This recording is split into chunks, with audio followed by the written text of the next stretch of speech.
पहला सूत्र। अष्टावक्र ने कहा, तू सब का एक दृष्टा है और सदा सचमुच मुक्त है। तेरा बंधन तो यही है कि तू अपने को छोड़ दूसरे को दृष्टा देखता है। यह सूत्र अत्यंत बहुमूल्य है। एक एक शब्द इसका ठीक से समझें। तू सबका एक दृष्टा है। एको दृष्टासी सर्वस्य, और सदा सचमुच मुक्त है। साधारणतः हमें अपने जीवन का बोध दूसरों की आंखों से मिलता है। हम दूसरों की आंखों का दर्पण की तरह उपयोग करते, इसलिए हम दृष्टा को भूल जाते और दृश्य बन जाते। स्वाभाविक भी है। छोटा बच्चा पैदा हुआ, उसे अभी अपना कोई पता नहीं। वो दूसरों की आंखों में झांक के ही देखेगा कि मैं कौन। अपना चेहरा तो दिखाई पड़ता नहीं, दर्पण खोजना होगा। जब तुम दर्पण में अपने को देखते हो तो तुम दृश्य हो गए, दृष्टा ना रहे। तुम्हारी अपने से पहचान ही कितनी है, उतनी जितना दर्पण ने कहा। मां कहती है बेटा सुंदर है, तो बेटा अपने को सुंदर मानता है। शिक्षक कहते हैं स्कूल में बुद्धिमान हो, तो व्यक्ति अपने को बुद्धिमान मानता है। कोई अपमान कर देता है, कोई निंदा कर देता है, तो निंदा का स्वर भीतर समा जाता है। इसलिए तो हमें अपना बोध बड़ा भ्रामक मालूम होता है, क्योंकि अनेक स्वर से मिलकर बना है, विरोधी स्वरों से मिलकर बना है। किसी ने कहा सुंदर हो और किसी ने कहा तुम और सुंदर। शकल तो देखो आईने में, दोनों स्वर भीतर चले गए, द्वंद्व पैदा हो गया। किसी ने कहा बड़े बुद्धिमान हो और किसी ने कहा तुम जैसा बुद्धू आदमी नहीं देखा। दोनों स्वर भीतर चले गए, दोनों भीतर जुड़ गए। बड़ी बेचैनी पैदा हो गई, बड़ा द्वंद्व पैदा हो गया। इसलिए तो तुम निश्चित नहीं हो कि तुम कौन हो। इतनी भीड़ तुमने इकट्ठी कर ली है मतों की, इतने दर्पणों में झांका है और सभी दर्पणों ने अलग अलग खबर दी। दर्पण तुम्हारे संबंध में थोड़ी खबर देते, दर्पण अपने संबंध में खबर देते। तुमने दर्पण देखे होंगे जिनमें तुम लंबे हो जाते, दर्पण देखे होंगे जिनमें तुम मोटे हो जाते, दर्पण देखे होंगे जिनमें तुम अति सुंदर दिखने लगते, दर्पण देखे होंगे जिनमें तुम अति कुरूप हो जाते, अष्टावक्र हो जाते।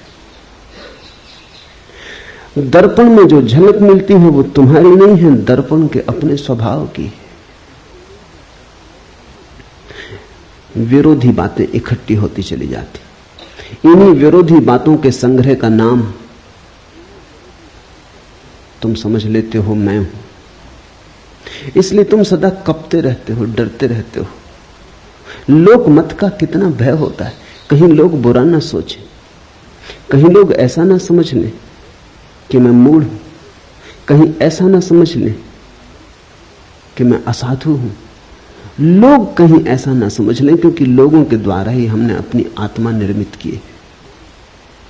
गुरुजीएफ अपने शिष्यों से कहता था, अगर तुम्हें आत्मा को जानना हो तो तुम्हें लोगों को छोड़ना होगा। ठीक कहता था। सदियों से यही सद्गुरुओं ने कहा है, अगर तुम्हें स्वयं को पहचानना हो तो तुम्हें दूसरों की आंखों में देखना बंद कर देना होगा। मेरे देखे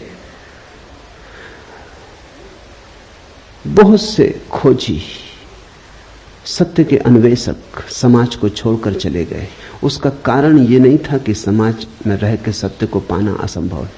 उसका कारण इतना ही था, समाज में रह के स्वयं की ठीक ठीक छवि जाननी बहुत कठिन है। यहां लोग खबर दिए ही चले जाते हैं कि तुम कौन हो।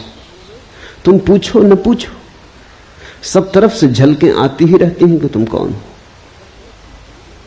और हम धीरे धीरे इन्हीं झलकों के लिए जीने लगते। मैंने सुना एक राजनेता मरा, उसकी पत्नी 2 वर्ष पहले मर गई थी। जैसे ही राजनेता मरा, उसकी पत्नी ने उस दूसरे लोग के द्वार पर उसका स्वागत किया, लेकिन राजनेता ने कहा अभी मैं भीतर ना आऊंगा, जरा मुझे मेरी अर्थी के साथ राजघाट तक हो आने दो। पत्नी ने कहा अब क्या सार है, वहां तो देह पड़ी रह गई, मिट्टी है। उसने कहा कि मिट्टी नहीं, इतना तो देख लेने दो कितने लोग विदा करने आए। राजनेता और उसकी पत्नी भी अर्थी के साथ साथ, किसी को तो दिखाई ना पड़ते थे पर उनको अर्थी दिखाई पड़ती थी, चले। बड़ी भीड़ थी, अखबार नवीस थे, फोटोग्राफर थे, झंडे झुकाए गए थे, फूल सजाए गए थे, मिलिट्री के ट्रक पर रखी अर्थी थी, बड़ा सम्मान दिया जा रहा था, तोपें आगे पीछे थी, सैनिक चल रहे थे। गदगद हो उठा राजनेता। पत्नी ने कहा इतने प्रसन्न क्या हो रहे हो? उसने कहा अगर मुझे पता होता कि मरने पर इतनी भीड़ आएगी तो मैं पहले कभी का मर गया होता, तो हम पहले ही ना मर गए होते, इतने दिन क्यों राह देखते? इतनी भीड़ मरने पर आए, इसी के लिए तो जिए। भीड़ के लिए लोग जीते हैं, भीड़ के लिए लोग मरते हैं। दूसरे क्या कहते हैं ये इतना मूल्यवान हो गया है कि तुम पूछते ही नहीं कि तुम कौन हो। दूसरे क्या कहते हैं उन्हीं की कतरन छांट छांट के इकट्ठी अपनी तस्वीर बना लेते। वो तस्वीर बड़ी डमाडोल रहती, क्योंकि लोगों के मन बदलते रहते, और फिर लोगों के मन ही नहीं बदलते रहते, लोगों के कारण भी बदलते रहते। कोई आके तुमसे कह गया कि आप बड़े साधु पुरुष हैं, उसका कुछ कारण है, खुशामद कर गया। साधु पुरुष तुम्हें मानता कौन है? अपने को छोड़ के संसार में कोई किसी को साधु पुरुष नहीं मानता। तुम अपनी ही सोचो ना, तुम अपने को छोड़ के किसको साधु पुरुष मानते हो? कभी कभी कहना पड़ता है, जरूरतें, जिंदगी है, अड़चने, झूठे को सच्चा कहना पड़ता है, दुर्जन को सज्जन कहना पड़ता है, कुरूप को सुंदर की तरह प्रशंसा करनी पड़ती, स्तुति करनी पड़ती, खुशामद करनी पड़ती। खुशामद इसलिए तो इतनी बहुमूल्य है। खुशामद के चक्कर में लोग क्यों आ जाते? मूड से मूड आदमी से भी कहो कि तुम महाबुद्धिमान हो तो वो भी इंकार नहीं करता, क्योंकि उसको अपना तो कुछ पता नहीं।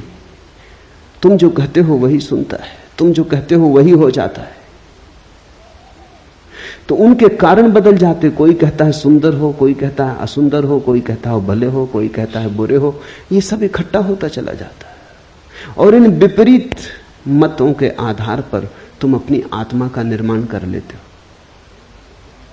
तुम ऐसी बैलगाड़ी पर सवार हो जिसमें सब तरफ बैल जुते, जो सब दिशाओं में एक साथ जा रही, तुम्हारे अस्थि पंजर ढीले हुए जा रहे, तुम सिर्फ घसीटते हो, कहीं पहुंचते नहीं, पहुंच सकते नहीं। पहला सूत्र है आज का, तू सबका एक दृष्टा है और तू सदा सचमुच मुक्त है। व्यक्ति दृश्य नहीं है, दृष्टा है। दुनिया में 3 तरह के व्यक्ति हैं। वे जो दृश्य बन गए, वे सबसे ज्यादा अंधेरे में। दूसरे वे जो दर्शक बन गए, वे पहले से थोड़े ठीक है लेकिन कुछ बहुत ज्यादा अंतर नहीं। तीसरे वे जो दृष्टा बन गए। तीनों को अलग अलग समझ लेना जरूरी है। जब तुम दृश्य बन जाते हो तो तुम वस्तु हो गए, तुमने आत्मा खो दी। इसलिए राजनेता में आत्मा को पाना मुश्किल है, अभिनेता में आत्मा को पाना मुश्किल है। वो दृश्य बन गया है, वो दृश्य बनने के लिए ही जीता है। उसकी सारी कोशिश ये है कि मैं लोगों को भला कैसे लगूं, सुंदर कैसे लगूं, श्रेष्ठ कैसे लगूं। श्रेष्ठ होने की चेष्टा नहीं है, श्रेष्ठ लगने की चेष्टा है। कैसे श्रेष्ठ दिखाई पड़ूं। तो जो दृश्य बन रहा है वो पाखंडी हो जाता है। वो ऊपर से मुखौटे ओढ़ लेता है, ऊपर से सब आयोजन कर लेता है, भीतर सड़ता जाता है। फिर दूसरे वे लोग हैं जो दर्शक बन गए, उनकी बड़ी भीड़ है। स्वभावतः पहले तरह के लोगों के लिए दूसरे तरह के लोगों की जरूरत है, नहीं तो दृश्य बनेंगे लोग कैसे? कोई राजनेता बन जाता है, फिर ताली बजाने वाली भीड़ मिल जाती, तो दोनों में बड़ा मेल बैठ जाता है। नेता हो तो अनुयायी भी चाहिए, कोई नाच रहा हो तो दर्शक भी चाहिए, कोई गीत गा रहा हो तो सुनने वाले भी चाहिए। तो कोई दृश्य बनने में लगा है, कुछ दर्शक बनकर रह गए। दर्शकों की बड़ी भीड़ है। पश्चिम के मनोवैज्ञानिक बड़े चिंतित थे, क्योंकि लोग बिल्कुल ही दर्शक होकर रह गए हैं। फिल्म देखाते हैं, रेडियो खोल लेते हैं, टेलीविजन के सामने बैठ जाते हैं घंटों। अमेरिका में करीब करीब औसत आदमी 6 घंटे रोज टेलीविजन देख रहा है। फुटबॉल का मैच हो देखाते हैं, कुश्ती हो रही हो तो देखाते हैं, क्रिकेट हो तो देखाते हैं, ओलंपिक हो तो देखाते हैं। बस सिर्फ देखने वाले रह गए, खड़े हैं दर्शक की तरह राह के किनारे राहगीर। जीवन का जुलूस निकल रहा है, तुम देख रहे हो। कुछ हैं जो जीवन के जुलूस में सम्मिलित हो गए, वो जरा कठिन धंधा है, वहां बड़ी प्रतियोगिता है।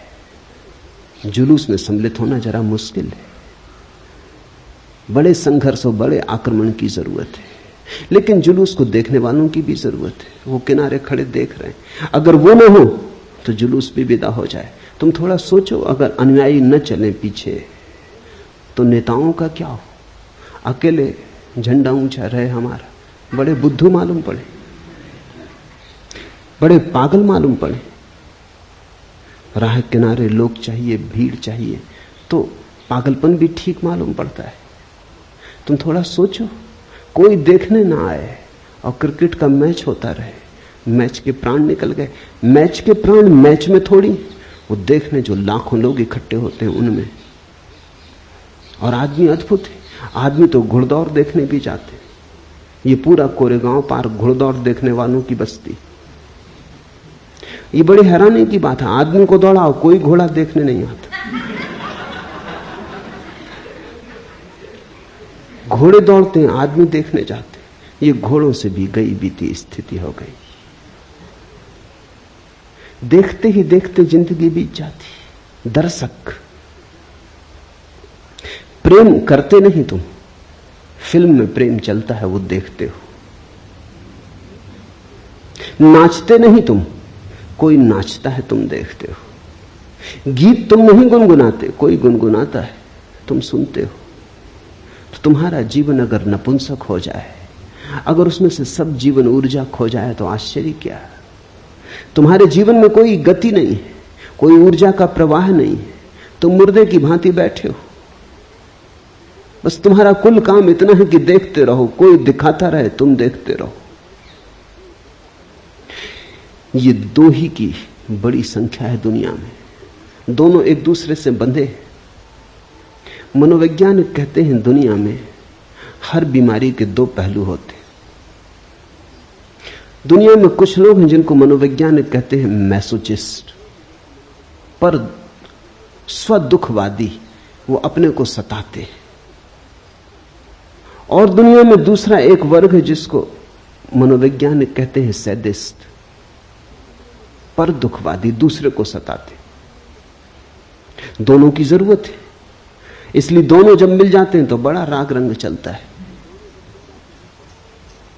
मनोवैज्ञानिक कहते हैं कि अगर पति दूसरों को सताने वाला हो और स्त्री खुद को सताने वाली हो, तो इससे बढ़िया जोड़ा और दूसरा नहीं होता। स्त्री अपने को सताने में मजा लेती है, पति दूसरे को सताने में मजा लेता है। राम मिलाई जोड़ी, कोई अंधा कोई कोढ़ी, मिल गए, बिल्कुल मिल गए, बिल्कुल ठीक बैठ गए। हर बीमारी के दो पहलू होते, दृश्य और दर्शक एक ही बीमारी के दो पहलू। स्त्रियां आमतौर से दृश्य बनना पसंद करती, पुरुष आमतौर से दर्शक बनना पसंद करते। मनोवैज्ञानिकों की भाषा में स्त्रियों को वो कहते हैं एग्जिबिशनिस्ट, नुमाइशी। उनका सारा रस नुमाइश बनने में। मुल्ला नसरुद्दीन मक्खियां मार रहा था, बहुत मक्खियां हो गई, तो पत्नी ने कहा इनको हटाओ। आईने के पास मक्खियां मार रहा था, बोला कि एक जोड़ा, दो मादाएं बैठी। पत्नी ने कहा हद हो गई, तुमने पता कैसे चलाया कि नर हैं कि मादाएं? उन्होंने कहा घंटे भर से आईने पे बैठी हैं, मादाएं होनी चाहिए, नर को आईने के पास क्या करना? स्त्रियां आईने से छूट ही नहीं पाती, आईना मिल जाए तो चुंबक की तरह खींच लेता है। सारी जिंदगी आईने के सामने बीत रही है, कपड़ों में, वस्त्रों में, सजावट में, श्रृंगार में। और बड़ी हैरानी की बात है, इतने सज धज के निकलती हैं, फिर कोई धक्का दे तो नाराज होती, कोई धक्का ना दे तो भी दुखी होंगी, क्योंकि धक्का देने के लिए इतना सज धजने का इंसान था, नहीं तो प्रयोजन क्या था? पति के सामने स्त्रियां नहीं सजती, पति के सामने तो वो भैरवी बनी बैठी रहती, क्योंकि वहां धक्का मुक्का समाप्त हो चुका है। लेकिन घर के बाहर जाएं तब बड़ी तैयारी करती हैं, वहां दर्शक मिलेंगे, वहां दृश्य बनना है। मनुष्य को, पुरुष को मनोवैज्ञानिक कहते हैं वोयूर। उसकी सारी नजर देखने में, उसका रस देखने में। स्त्रियों को देखने में रस नहीं, दिखाने में रस। इसलिए तो स्त्री पुरुषों का जोड़ा बैठ जाता, बीमारी के दो पहलू बिल्कुल एक साथ बैठ जाते। और ये दोनों ही अवस्थाएं रुग्ण हैं। अष्टावक्र कहते हैं मनुष्य का स्वभाव दृष्टा का है, न तो दृश्य बनना है और न दर्शक। अब कभी तुम ये भूल मत कर लेना, कई बार मैंने देखा है कुछ लोग ये भूल कर लेते हैं, वो समझते हैं दर्शक हो गए तो दृष्टा हो गए। इन दोनों शब्दों में बड़ा बुनियादी फर्क है। भाषा कोश में शायद फर्क ना हो, वहां दर्शक और दृष्टा का एक ही अर्थ होगा, लेकिन जीवन के कोश में बड़ा फर्क है। दर्शक का अर्थ है दृष्टि दूसरे पर है, और दृष्टा का अर्थ है दृष्टि अपने पर है। दृष्टि देखने वाले पर है तो दृष्टा, और दृष्टि दृश्य पर है तो दर्शक। बड़ा क्रांतिकारी भेद है, बड़ा बुनियादी भेद है। जब तुम्हारी नजर दृश्य पर अटक जाती है और तुम अपने को भूल जाते हो तो दर्शक। जब तुम्हारी दृष्टि से सब दृश्य विदा हो जाते हैं, तुम ही तुम रह जाते हो, जागरण मात्र रह जाता, होश मात्र रह जाता, तो दृष्टा। तो दर्शक तो तुम तब हो जब तुम बिल्कुल विस्मृत हो गए, तुम अपने को भूल ही गए, नजर लग गई। वहां सिनेमा हॉल में बैठे हो, 3 घंटे के लिए अपने को भूल जाते हो, याद ही नहीं रहती कि तुम कौन हो। दुख सुख चिंताएं सब भूल जाती, इसलिए तो भीड़ वहां पहुंचती। जिंदगी में बड़ा दुख है, चिंता है, परेशानी, कहीं चाहिए भूलने का उपाय। लोग बिल्कुल एकाग्र चित्त हो जाते, बस ध्यान उनका लगता ही फिल्म में। वहां देखते हैं पर्दे पे कुछ भी नहीं है, छायाएं डोल रही, मगर लोग बिल्कुल एकाग्र चित्त हैं। बीमारी भूल जाती, चिंता भूल जाती, बुढ़ापा भूल जाता, मौत भी आती हो तो भूल जाती। लेकिन दृष्टा नहीं हो गए हो तुम फिल्म में बैठ के, दर्शक हो गए, भूल ही गए अपने को। स्मरण ही ना रहा कि मैं कौन हूं। ये जो देखने की ऊर्जा है भीतर, इसकी तो स्मृति ही खो गई। बस सामने दृश्य है, उसी पर अटक गए, उसी में सब भांति डूब गए। दर्शक होना एक तरह का आत्मविस्मरण है, और दृष्टा होने का अर्थ है सब दृश्य विदा हो गए, पर्दा खाली हो गया, अब कोई फिल्म नहीं चलती वहां, न कोई विचार रहे, न कोई शब्द रहे, पर्दा बिल्कुल शून्य हो गया, कोरा और शुभ्र सफेद। देखने को कुछ भी ना बचा, सिर्फ देखने वाला बचा। और अब देखने वाले में डुबकी लगी तो दृष्टा।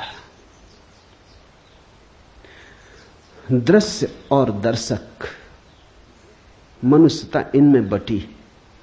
कभी कभी कोई दृष्टा होता है, कोई अष्टावक्र, कोई कृष्ण, कोई महावीर, कोई बुद्ध। कभी कभी कोई जागता और दृष्टा होता है। तू सबका एक दृष्टा है।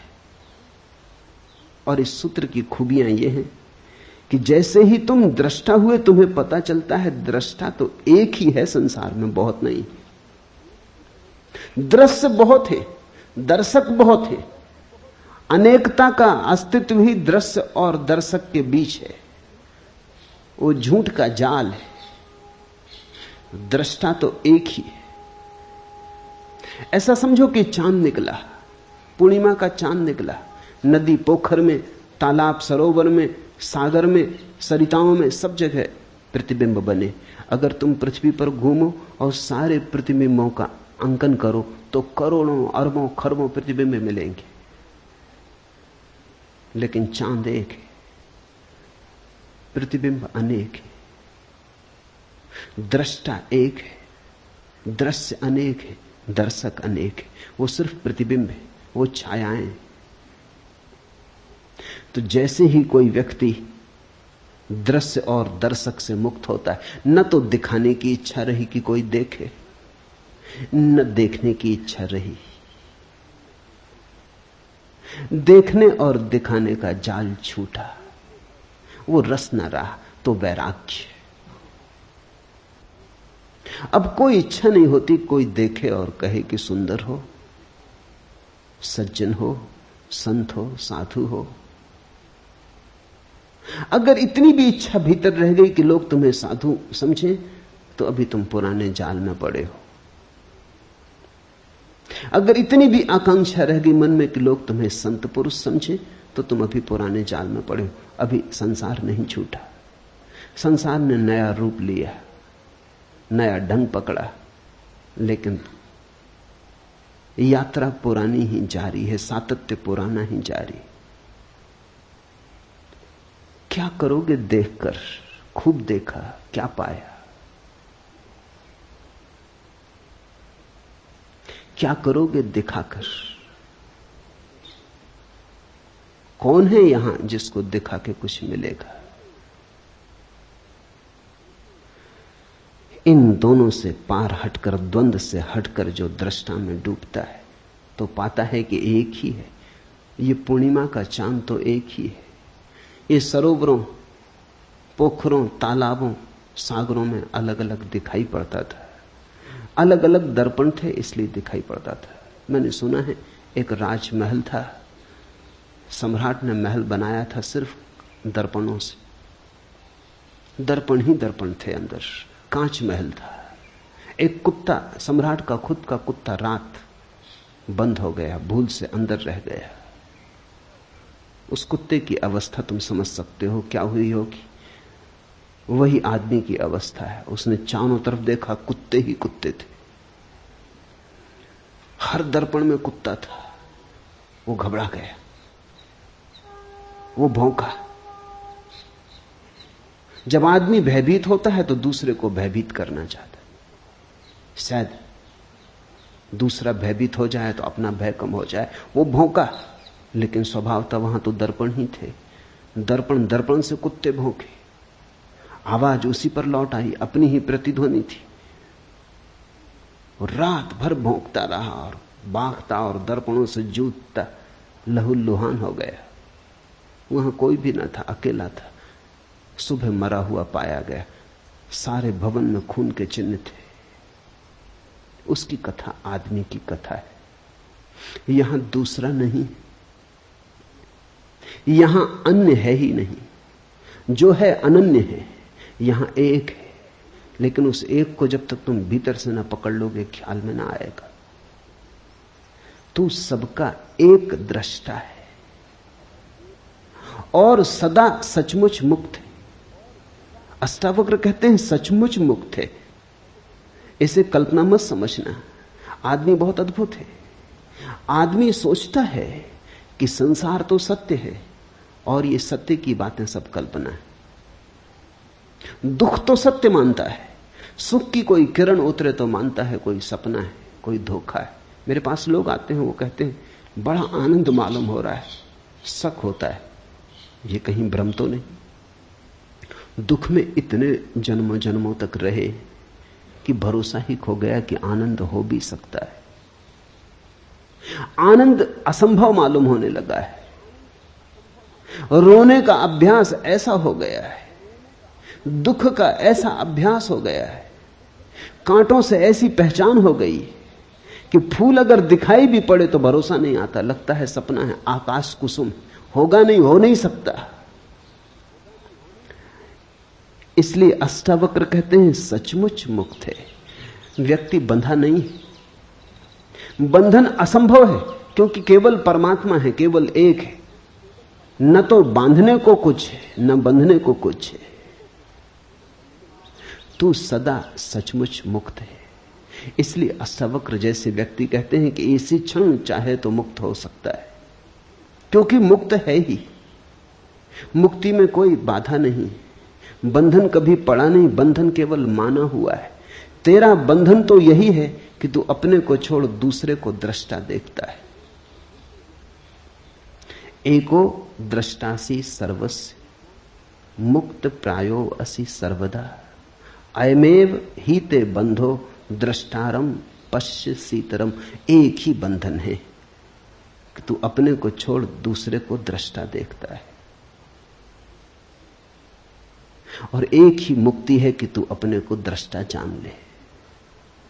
तो इस प्रयोग को थोड़ा करना शुरू करें। देखते हैं, वृक्ष के पास बैठे हैं, वृक्ष दिखाई पड़ रहा है, तो धीरे धीरे वृक्ष को देखते देखते उसको देखना शुरू करें जो वृक्ष को देख रहा है।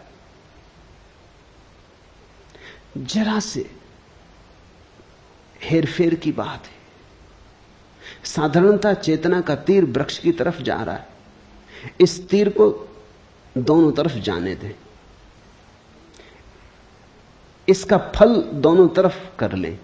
वृक्ष को भी देखें और साथ ही चेष्टा करें उसको भी देखने की जो देख रहा है। देखने वाले को न भूलें, देखने वाले को पकड़ पकड़ लें, बार बार भूलेगा, पुरानी आदत है, जन्मों की आदत है, भूलेगा, लेकिन बार बार देखने वाले को पकड़ लें।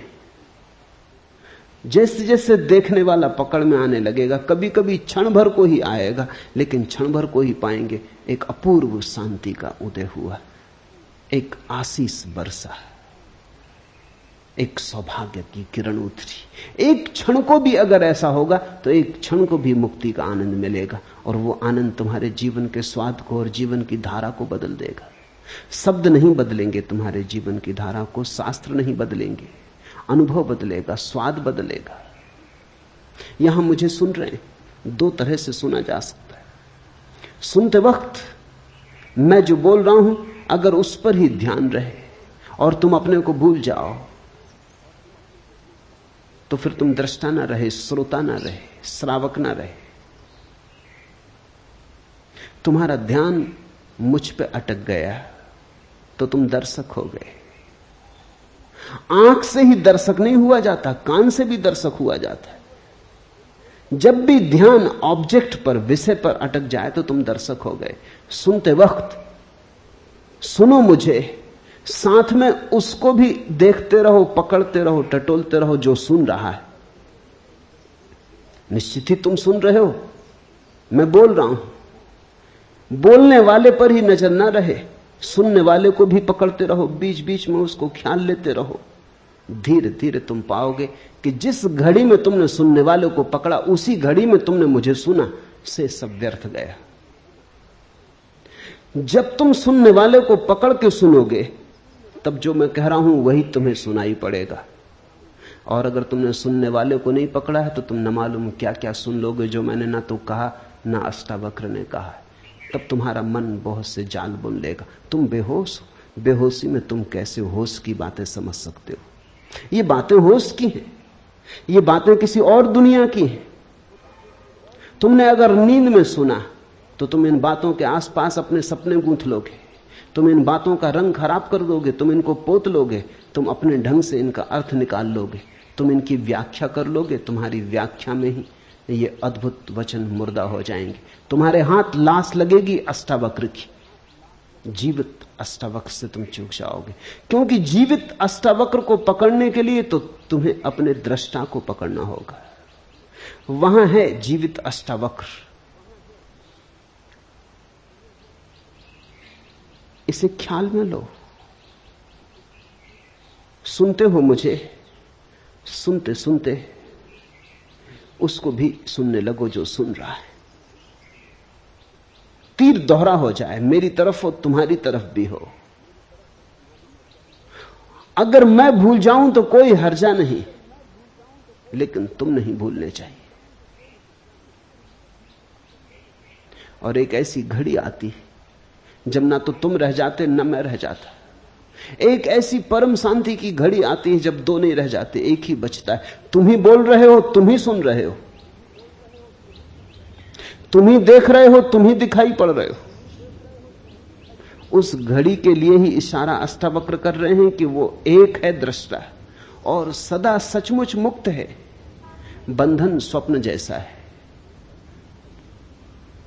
आज रात तुम पूना में सोओगे, लेकिन नींद में तुम कलकत्ते में हो सकते हो, दिल्ली में हो सकते हो, काठमांडू में हो सकते हो, कहीं भी हो सकते हो। सुबह जाग के फिर तुम अपने को पूना में पाओगे। सपने में अगर काठमांडू चले गए तो लौटने के लिए कोई हवाई जहाज से यात्रा नहीं करनी पड़ेगी, ना ट्रेन पकड़नी पड़ेगी, न पैदल यात्रा करनी पड़ेगी। यात्रा करनी ही नहीं पड़ेगी। सुबह आंख खुलेगी और तुम पाओगे कि पूना में हो।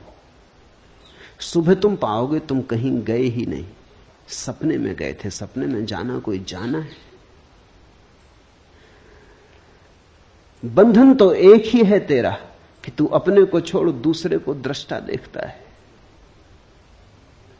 एक ही बंधन है कि हमें अपना होश नहीं, अपने दृष्टा का होश नहीं। एक तो यह अर्थ है इस सूत्र का, एक और भी अर्थ है, वो भी ख्याल में ले लेना चाहिए। साधारणता अष्टावक्र के ऊपर जिन्होंने भी कुछ लिखा है उन्होंने दूसरा ही अर्थ किया है, इसलिए वो दूसरा अर्थ भी समझ लेना जरूरी है। वो दूसरा अर्थ भी ठीक है, दोनों अर्थ साथ साथ ठीक है।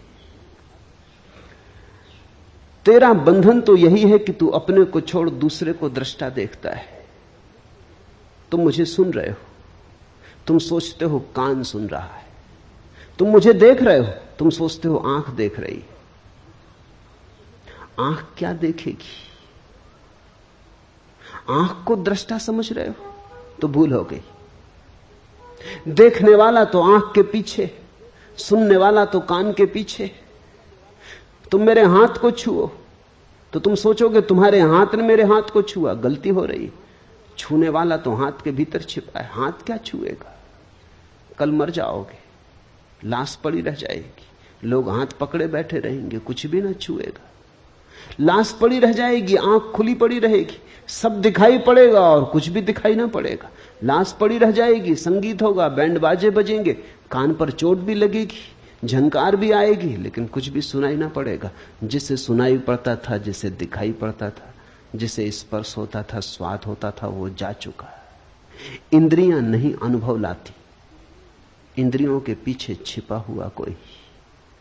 तो दूसरा अर्थ इस सूत्र का है कि तुम अपने को ही दृष्टा जानना, शरीर को मत जान लेना, आंख को, कान को, इंद्रियों को मत जान लेना, भीतर की चेतना को ही दृष्टा जानना।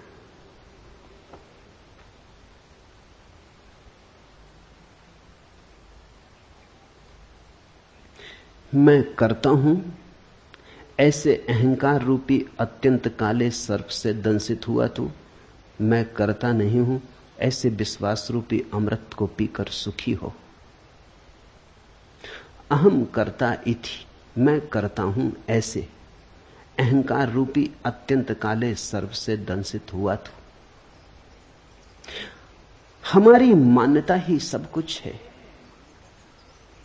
हम मान्यता के सपने में पड़े, हम अपने को जो मान लेते हैं वही हो जाते। ये बड़ी विचार की बात है। ये पूरब के अनुभव का सार निचोड़ है। हमने जो मान लिया है अपने को वही हम हो जाते। तुमने अगर कभी किसी सम्मोहनविद को, हिप्नोटिस्ट को प्रयोग करते देखा हो तो तुम चौंके होगे। अगर वो किसी व्यक्ति को सम्मोहित करके कह देता है पुरुष को कि तुम स्त्री हो, और फिर कहता है उठो चलो, तो वो आदमी स्त्री की तरह चलने लगता है।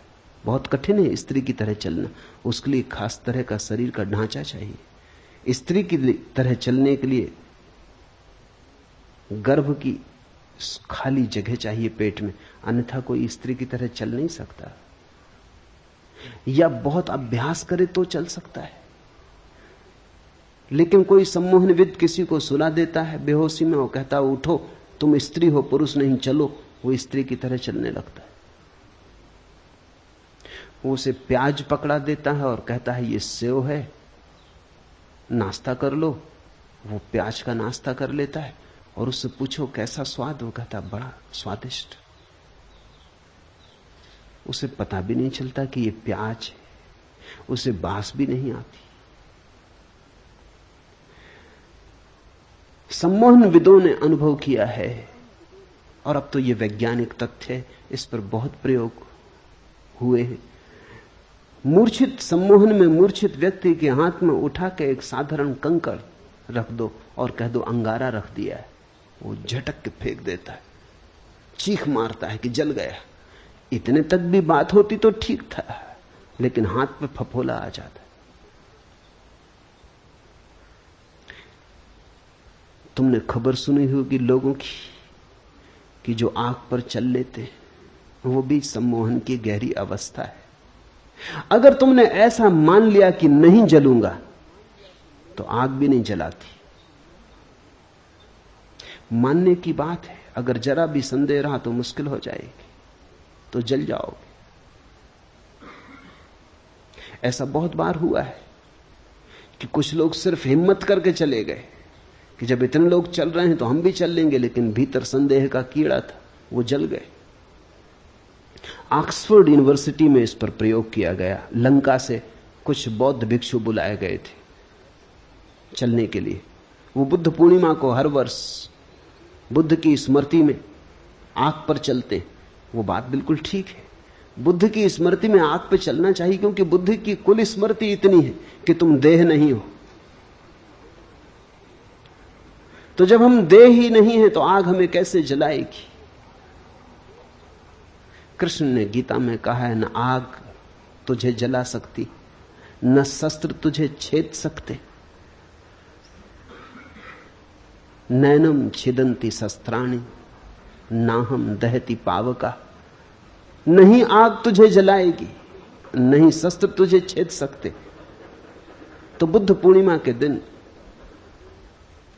श्रीलंका में बौद्ध भिक्षु आग पर चलते, उन्हें निमंत्रित किया गया, वो ऑक्सफोर्ड में भी चले।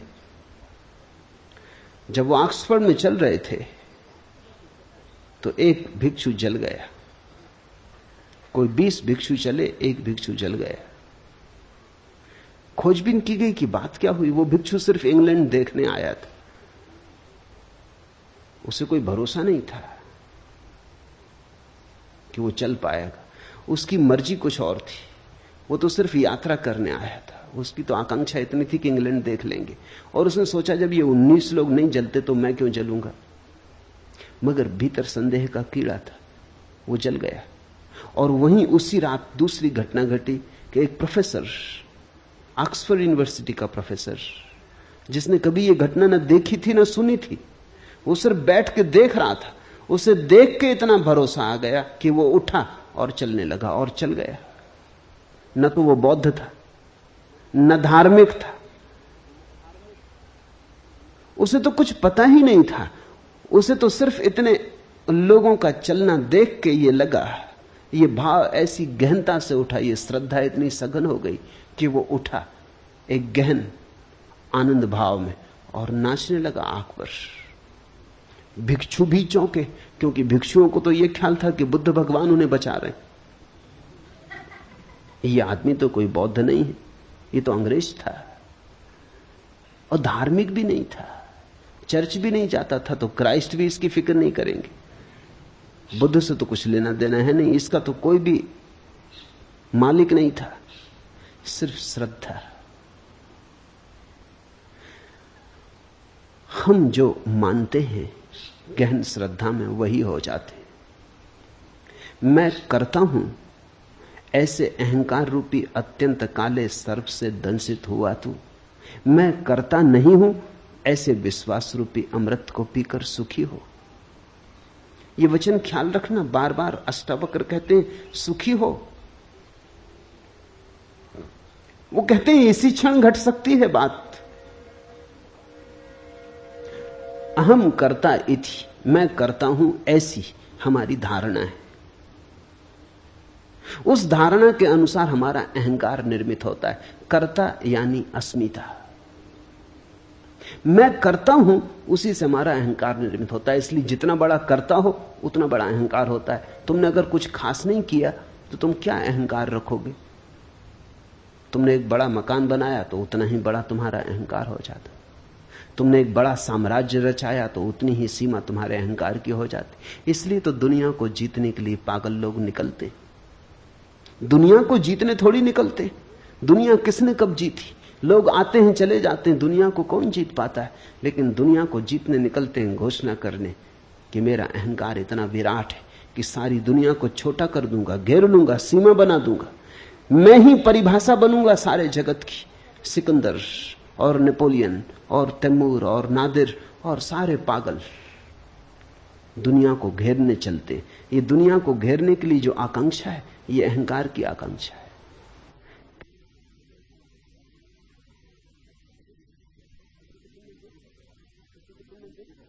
किसी को तुमने देखा मंत्री हो गया या मुख्यमंत्री हो गया, तब उसकी चाल देखी, फिर पद पर नहीं रहा तब उसको देखा, ऐसी खराब हालत हो जाती पद से उतर के।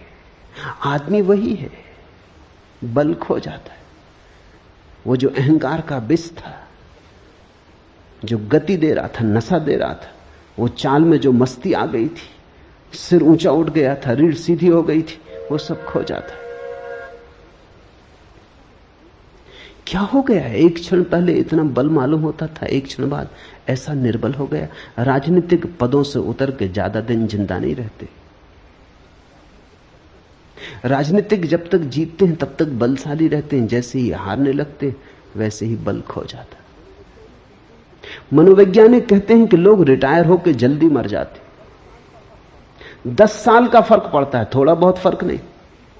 जो आदमी 80 साल जीता, वो जब 60 साल में रिटायर हो जाता तो 70 में मर जाता है। वो 80 साल जी सकता था, कोई और कारण न था मरने का, लेकिन मरने का एक कारण मिल गया कि जब तुम कलेक्टर थे, कमिश्नर थे, पुलिस इंस्पेक्टर थे या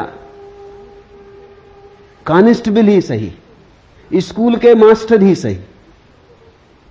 स्कूल के मास्टर की भी अकड़ होती, उसकी भी एक दुनिया होती। 30-40 लड़कों पर तो रोब बांधे ही रखता है, उनको तो दबाए ही रखता है, वहां तो सम्राट ही होता है। कहते हैं जब औरंगजेब ने अपने बाप को कारागृह में बंद कर दिया तो उसके बाप ने कहा कि मुझे यहां मन नहीं लगता, तू एक काम कर, 30-40 छोटे छोटे लड़के भेज दे, तुम एक मदरसा खोल दो। कहते हैं औरंगजेब ने कहा कि बाप जेल में तो पड़ गया है, लेकिन पुरानी सम्राट होने की अकड़ नहीं जाती, तो 30-40 लड़कों पे ही अब मालकियत करेगा। उसने इंतजाम कर दिया। छोटा छोटा स्कूल का मास्टर भी 30-40 लड़कों की दुनिया में तो राजा है। बड़े से बड़े राजा को भी इतना बल कहां होता है। कहो उठो तो उठते हैं लोग, कहो बैठो तो बैठते हैं लोग, सब उसके हाथ में।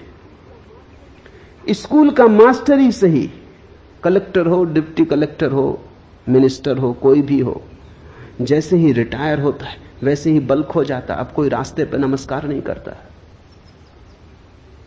अब कहीं भी उसकी कोई सार्थकता नहीं मालूम होती, वो फिजूल मालूम पड़ता है, जैसे कूड़े के ढेर पर फेंक दिया गया या कबाड़ खाने में डाल दिया गया। अब उसकी कहीं कोई जरूरत नहीं, जहां भी जाता है लोग उसको सहते, मगर उनके भाव से पता चलता है कि अब जाओ, भी क्षमा करो, अब यहां किस लिए चले आए, अब दूसरा काम करने दो। वे ही लोग जो उसकी खुशामद करते थे रास्ते से कन्नी काट जाते, वे ही लोग जो उसके पैर दाबते थे अब दिखाई नहीं पड़ते। अचानक उसके अहंकार का गुब्बारा सिकुड़ जाता है, जैसे गुब्बारा फूट गया, हवा निकलने लगी, पंचर हो गया, सिकुड़ने लगता है। जीने में कोई अर्थ नहीं मालूम होता, मरने की आकांक्षा पैदा होने लगती, वो सोचने लगता है मर ही जाऊं, क्योंकि अब क्या सहार। रिटायर होकर लोग जल्दी मर जाते क्योंकि उनके जीवन का सारा बल तो उनके साम्राज्यों में था, कोई हेड क्लर्क था तो 10-5 क्लर्कों को ही सता रहा था। इससे कोई फर्क नहीं पड़ता कि तुम कौन हो, तुम चपरासी सही। मगर चपरासी की भी अकड़ होती है, जब जाओ दफ्तर में अंदर तो चपरासी को बैठो स्टूल पे ही बैठा है बाहर, लेकिन उसकी अकड़ देखो, कहता ठहरो। मुल्ला नसरुद्दीन कांस्टेबल का काम करता था, एक महिला को तेजी से कार चलाते हुए पकड़ लिया, जल्दी से निकाली नोटबुक, लिखने लगा। महिला ने कहा सुनो, बेकार लिखा पढ़ी मत करो, मेयर मुझे जानते। मगर वो लिखते ही रहा। महिला ने कहा कि सुनते हो कि नहीं, चीफ मिनिस्टर भी मुझे जानते। मगर वो लिखते ही रहा। आखिर महिला ने आखिरी दांव मारा, उसने कहा सुनते हो कि नहीं, इंदिरा गांधी भी मुझे जानती। मुल्ला ने कहा बकवास बंद करो, मुल्ला नसरुद्दीन तुम्हें जानता है। उस महिला ने कहा कौन मुल्ला नसरुद्दीन, मतलब?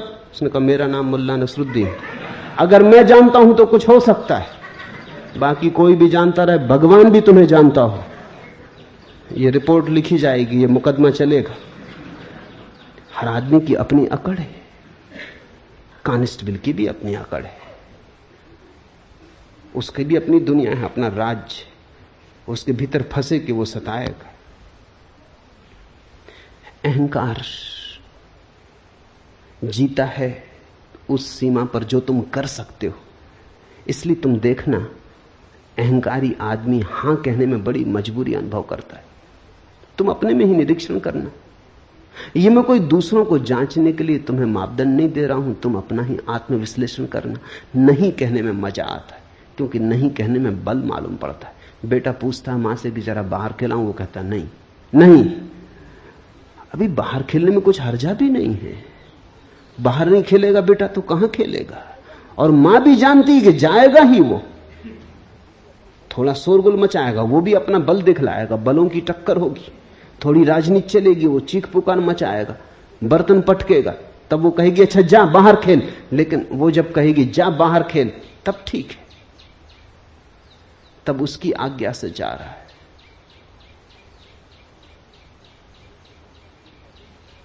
मुल्ला नसरुद्दीन का बेटा बहुत ऊधम कर रहा था, उससे बार बार कह रहा था शांत होकर बैठ, देख मेरी आज्ञा मान, शांत होकर बैठ। मगर वो सुन नहीं रहा था। कौन बेटा सुनता है?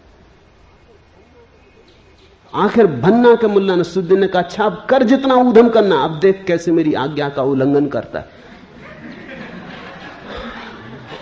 अब मेरी आज्ञा है, कर कितना ऊधम करना है, अब देखें कैसे मेरी आज्ञा का उल्लंघन करता है।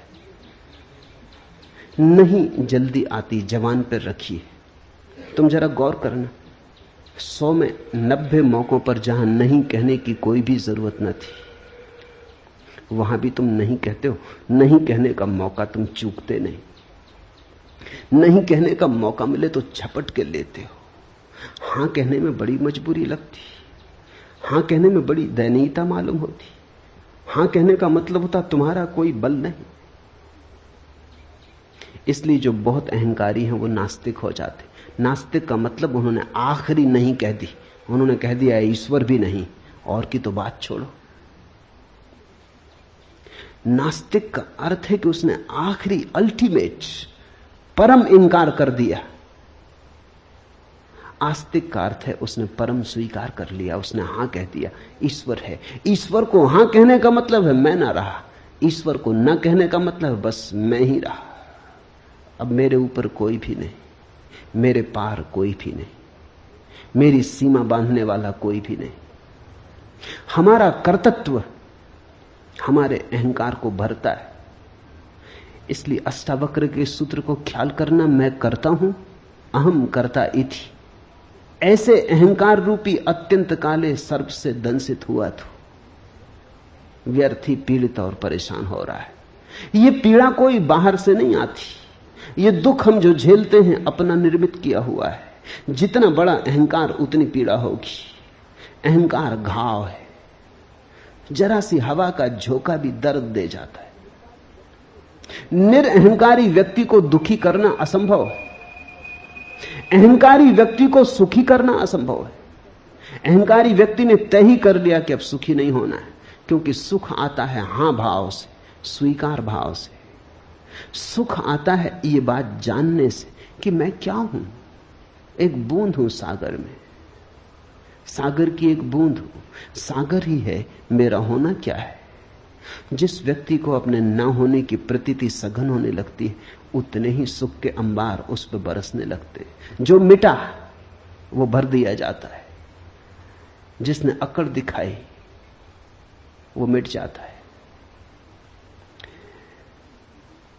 मैं करता नहीं हूं ऐसे विश्वास रूपी अमृत को पीकर तू सुखी हो।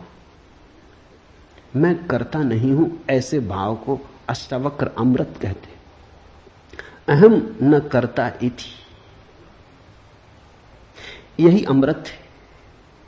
इसका एक अर्थ और भी समझ लेना चाहिए।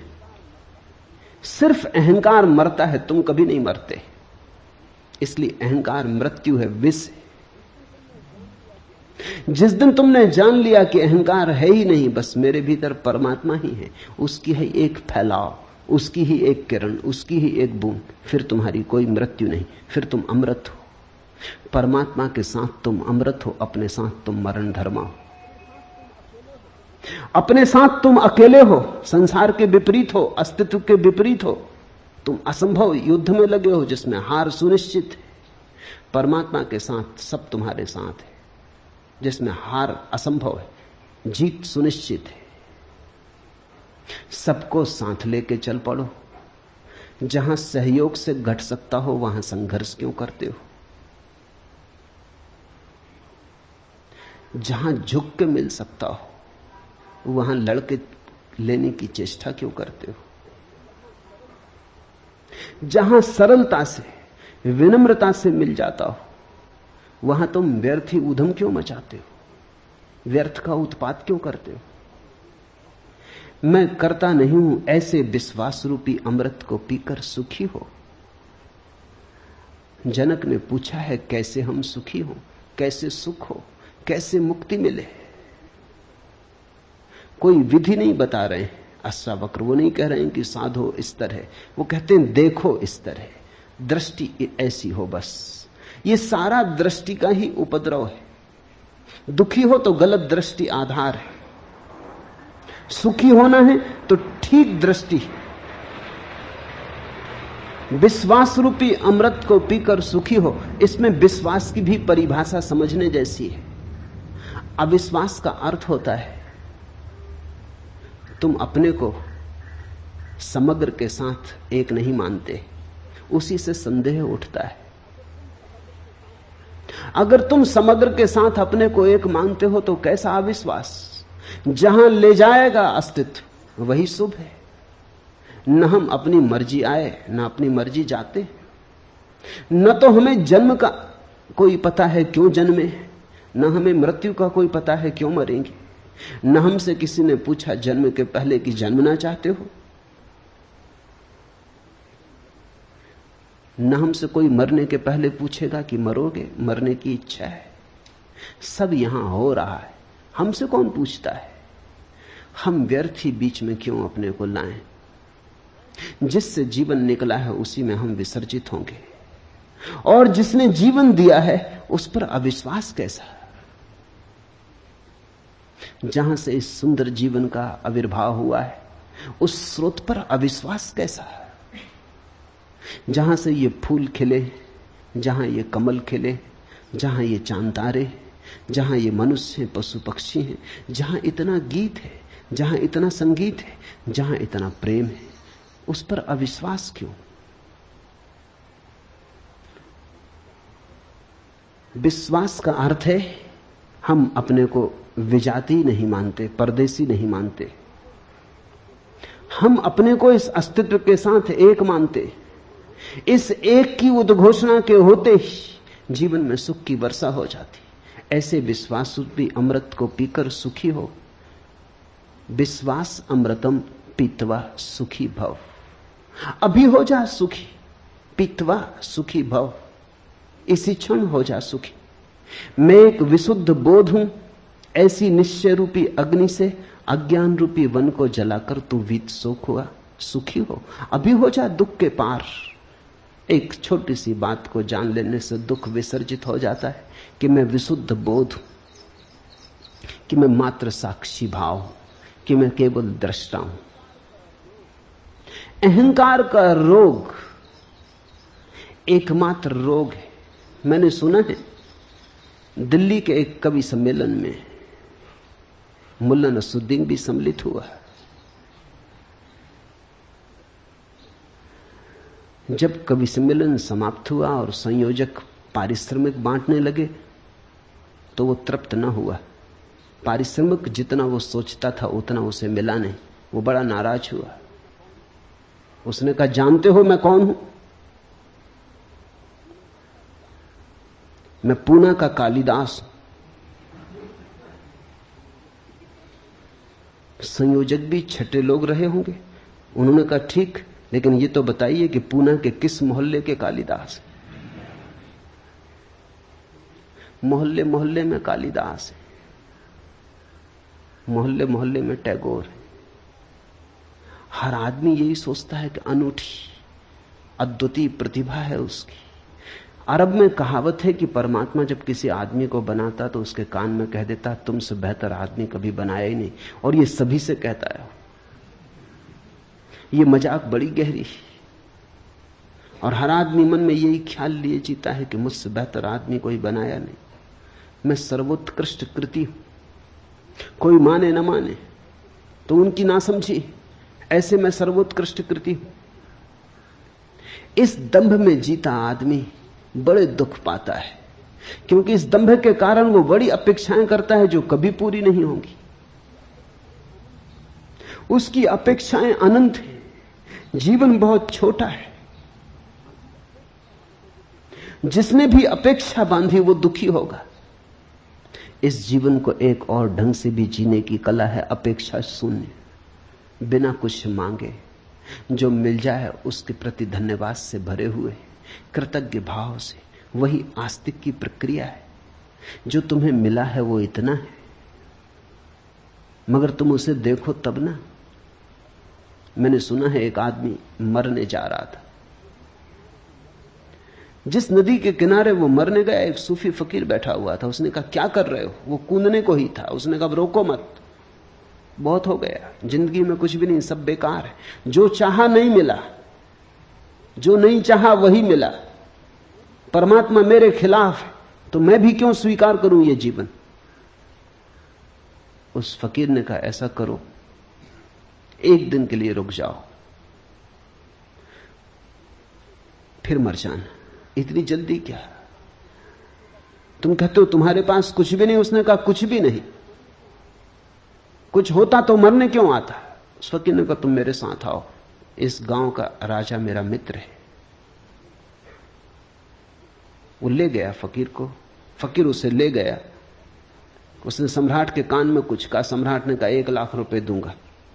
उस आदमी ने इतनी सुना, फकीर ने क्या कहा कान में वो नहीं सुना। सम्राट ने कहा, 1 लाख रुपए दूंगा। फकीर आया और उस आदमी के कान में बोला कि सम्राट तुम्हारी दोनों आंखें 1 लाख रुपए में खरीदने को तैयार, बेचते हो? उसने कहा, क्या मतलब? आंख और बेच दूं? लाख रुपए में 10 लाख दे तो भी नहीं देने वाला। तो सम्राट के पास फिर गया। उसने कहा, अच्छा 11 लाख देंगे। उस आदमी ने कहा, छोड़ो जी, ये धंधा कर रहे नहीं, आंख बेचेंगे क्यों? फकीर ने कहा, कान बेचोगे, नाक बेचोगे? ये सम्राट हर चीज खरीदने को तैयार है और जो दाम मांगो देने को तैयार। उसने कहा, नहीं, ये धंधा हमें करने नहीं है, बेचेंगे क्यों? उस फकीर ने कहा, जरा देख, आंख तू 11 लाख में भी बेचने को तैयार नहीं, और रात तू मरने जा रहा था और कह रहा था कि मेरे पास कुछ भी नहीं। जो मिला है वो हमें दिखाई नहीं पड़ता। जरा इन आंखों को तो ख्याल करो, ये कैसा चमत्कार है। आंख चमड़ी से बनी है, चमड़ी का ही अंग है, लेकिन आंख देख पाती कैसी पारदर्शी। असंभव संभव हुआ है। ये कान सूंघ पाते संगीत को, पक्षियों के कलरव को, हवाओं के मरमर को, सागर के शोर को। ये कान सिर्फ चमड़ी और हड्डी से बने। ये चमत्कार तो देखो। तुम हो, ये इतना बड़ा चमत्कार है कि इससे बड़ा और कोई चमत्कार क्या तुम सोच सकते हो? इस हड्डी मांस मज्जा की देह में चैतन्य का दिया जल रहा है। जरा इस चैतन्य के दिए का मूल्य तो आंको नहीं, लेकिन तुम्हारी इस पे कोई दृष्टि नहीं। तुम कहते हो हमें 100 रुपए की नौकरी मिलनी चाहिए थी, 90 रुपए की मिली, मरेंगे, आत्महत्या कर लेंगे। कि होना चाहिए था मिनिस्टर, केवल डिप्टी मिनिस्टर हो पाए, नहीं जिएंगे। कि मकान बड़ा चाहिए था, छोटा मिला, कोई सार रहने का नहीं। कि दिवाला निकल गया, कि बैंक में खाता खाली हो गया, अब जीने में सार क्या है। कि एक स्त्री चाहिए थी वो न मिली, कि एक पुरुष चाहा था वो न मिला, बस अब मरेंगे। जितना तुम चाहोगे उतना ही तुम्हारे जीवन में दुख होगा। जितना तुम देखोगे कि बिना चाहे कितना मिला है, अपूर्व तुम्हारे ऊपर बरसा है, अकारण तुमने कमाया क्या है? क्या थी कमाई तुम्हारी जिसके कारण तुम्हें जीवन मिले? क्या है तुम्हारा अर्जन जिसके कारण क्षण भर तुम सूरज की किरणों में नाचो, चांद तारों से बात करो? क्या है कारण? क्या है तुम्हारा बल? क्या है प्रमाण तुम्हारे बल का कि हवाएं तुम्हें छुए और तुम गुनगुनाओ, आनंद मग्न हो, कि ध्यान संभव हो सके? इसके लिए तुमने क्या किया है? यहां सब तुम्हें मिला है प्रसाद रूप, फिर भी तुम परेशान हो, फिर भी तुम कहे चले जाते हो, फिर भी तुम उदास हो। जरूर अहंकार का रोग खाए चला जा रहा है, वही सबको पकड़े हुए है। मैंने सुना है एक परिवार के सभी सदस्य फिल्मों में काम करते थे। एक बार परिवार का मुखिया अपने पारिवारिक डॉक्टर के पास आया और बोला, डॉक्टर साहब, मेरे बेटे को छूत की बीमारी, स्कारलेट फीवर, और वह मानता है कि उसने घर की नौकरानी को चूमा है। आप घबराइए नहीं, डॉक्टर ने सलाह दी, जवानी में खून जोश मारता ही है। आप समझे नहीं डॉक्टर, वो आदमी बोला और थोड़ा बेचैन होकर। सच बात यह है कि उसके बाद मैं भी उस लड़की को चूम चुका हूं। तब तो मामला कुछ गड़बड़ नजर आता है। डॉक्टर ने स्वीकार किया। अभी क्या गड़बड़ है डॉक्टर साहब? उसके बाद मैं अपनी पत्नी को भी 2 बार चूम चुका हूं। इतना सुनते ही डॉक्टर अपनी कुर्सी से उछल के चिल्लाया, तब तो मारे गए, तब तो ये वाहियात बीमारी मुझे भी लग चुकी होगी। वो उनकी पत्नी को चूम चुके। ऐसी बीमारी फैलती चली जाती। अहंकार छूत की बीमारी है। जब बच्चा पैदा होता है तो कोई अहंकार नहीं होता, बिल्कुल निरअहंकार, निर्दोष होता है। खुली किताब होता है, कुछ भी लिखावट नहीं होती, खाली किताब होता है। फिर धीरे धीरे अक्षर लिखे जाते, फिर धीरे धीरे अहंकार निर्मित किया जाता है। माँ बाप, परिवार, समाज, स्कूल, विश्वविद्यालय फिर उसके अहंकार को मजबूत करते चले जाते। ये सारी प्रक्रिया हमारे शिक्षण की और संस्कार की, सभ्यता और संस्कृति की बस एक बीमारी को पैदा करती, अहंकार को जन्माती। ये अहंकार फिर जीवन भर हमारे पीछे प्रेत की तरह लगा रहता है। अगर तुम धर्म का ठीक अर्थ समझना चाहो तो इतना ही है। समाज, संस्कृति, सभ्यता तुम्हें जो बीमारी दे देते हैं, धर्म उस बीमारी की औषधि है और कुछ भी नहीं। धर्म समाज विरोधी है, सभ्यता विरोधी है, संस्कृति विरोधी है। धर्म बगावत है, धर्म क्रांति है। धर्म की क्रांति का कुल अर्थ इतना ही है कि तुम्हें जो दे दिया है दूसरों ने, उसे किस भांति तुम्हें सिखाया जाए कि तुम उसे छोड़ दो, उसे पकड़ के मत चलो। वही तुम्हारी पीड़ा है, वही तुम्हारा नरक है। अहंकार के अतिरिक्त जीवन में और कोई बोझ नहीं है। अहंकार के अतिरिक्त जीवन में और कोई बंधन, जंजीर नहीं है। मैं एक विशुद्ध बोध हूं। ऐसी निश्चय रूपी अग्नि से अज्ञान रूपी वन को जलाकर तू वीत सोख हो, सुखी हो। अहंकार का अर्थ है अपने चैतन्य को किसी और चीज से जोड़ लेना। एक आदमी कहता है कि मैं बुद्धिमान हूं, तो उसने बुद्धिमानी से अपने अहंकार को जोड़ लिया, तो उसकी चेतना अशुद्ध हो गई। तुमने देखा, दूध में कोई पानी मिला देता है तो हम कहते हैं दूध अशुद्ध हो गया। लेकिन अगर पानी मिलाने वाला कहे कि हमने बिल्कुल शुद्ध पानी मिलाया है, फिर तब भी तुम कहोगे अशुद्ध हो गया। शुद्ध पानी मिलाओ या अशुद्ध, ये थोड़ी सवाल है। पानी मिलाया, इससे कोई फर्क नहीं पड़ता कि तुमने शुद्ध पानी मिलाया, तो भी दूध तो अशुद्ध हो गया। और अगर गौर करो तो दूध ही अशुद्ध नहीं हुआ, पानी भी अशुद्ध हो गया। पानी और दूध दोनों शुद्ध थे, अलग अलग मिलके अशुद्ध हो गए। विपरीत और विजातीय और अन्य से मिलके उपद्रव होता है। चैतन्य जैसे ही अपने से भिन्न से मिल जाता है। तुमने कहा मैं बुद्धिमान, बुद्धि यंत्र है, उसका उपयोग करो, बुद्धिमान मत बनो। यही बुद्धिमानी है, बुद्धिमान मत बनो। तुमने कहा मैं बुद्धिमान, उपद्रव शुरू हुआ, दूध पानी से मिल गया। फिर तुम्हारी बुद्धि कितनी ही शुद्ध हो, इससे कोई फर्क नहीं पड़ता। तुमने कहा मैं चरित्रवान, दूध पानी से मिल गया।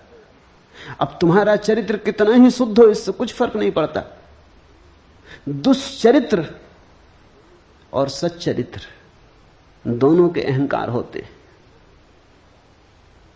मैंने सुना है एक पुरानी कहानी कि जार के जमाने में रूस में साइबेरिया में 3 कैदी बंद थे और तीनों में सदा विवाद हुआ करता था कि कौन बड़ा अपराधी, और तीनों में सदा विवाद हुआ करता था कि कौन ज्यादा दिन से जेल भोग रहा है। जेल में अक्सर ये होता है, लोग वहां भी बढ़ा चढ़ा के बताते। ऐसे नहीं कि तुम अपना बैंक बैलेंस बढ़ा चढ़ा के बताते हो और मेहमान आ जाते तो घर में पड़ोस से फर्नीचर मांग के वो गलीचे बिछा देते हो, तुम ही धोखा देते हो। ऐसा नहीं है। ऐसा नहीं है कि तुम ही दूसरों को देख के खूब जोर जोर से हरे राम करने लगते हो कि कोई आ जाए तो प्रार्थना लंबी हो जाती है, पूजा की घंटियां जोर से बजने लगती हैं, कोई ना आए जल्दी निपटा लेते हो। ऐसा तुम ही करते हो, ऐसा नहीं है। मेहमान घर में हो तो तुम मंदिर चले जाते हो, क्योंकि मेहमानों पर धार्मिक होने का प्रभाव डालना है। कैदी भी कारागृह में इसी तरह करते। उन 3 कैदियों में विवाद होता था। एक दिन पहले कैदी ने कहा कि मैं जब जेल में आया था, जब मुझे साइबेरिया के जेल में डाला गया, तब मोटर गाड़ी नहीं चलती थी। दूसरे ने कहा इसमें क्या रखा है, मैं जब डाला गया तब बैलगाड़ी तक नहीं चलती थी। तीसरे ने कहा बैलगाड़ी क्या होती। वो ये सिद्ध करने की कोशिश कर रहे हैं कि कौन कितने प्राचीन समय से उस जेल में पड़ा हुआ। इसमें भी अहंकार है। मैंने सुना है एक जेल में एक नया अपराधी आया, जिस कोठरी में उसे भेजा गया था उस कोठरी में एक दादा पहले से ही जमे थे। उन दादा ने पूछा कि कितने दिन रहेगा। मैंने कहा कि ये कोई 20 साल की सजा हुई। तो उसने कहा तू दरवाजे पे रह, तुझे जल्दी निकलना पड़ेगा, तू दरवाजे के पास ही अपना बिस्तरा लगा ले।